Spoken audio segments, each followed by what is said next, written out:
Spending regular time outdoors can help us to live longer and reduce our risk of type 2 diabetes, high blood pressure and heart problems.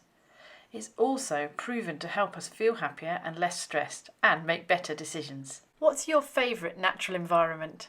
Woodland? Mountains or open ground? Where's your nearest nature reserve or wild park? Who can you ask if you don't know, and how can you get there?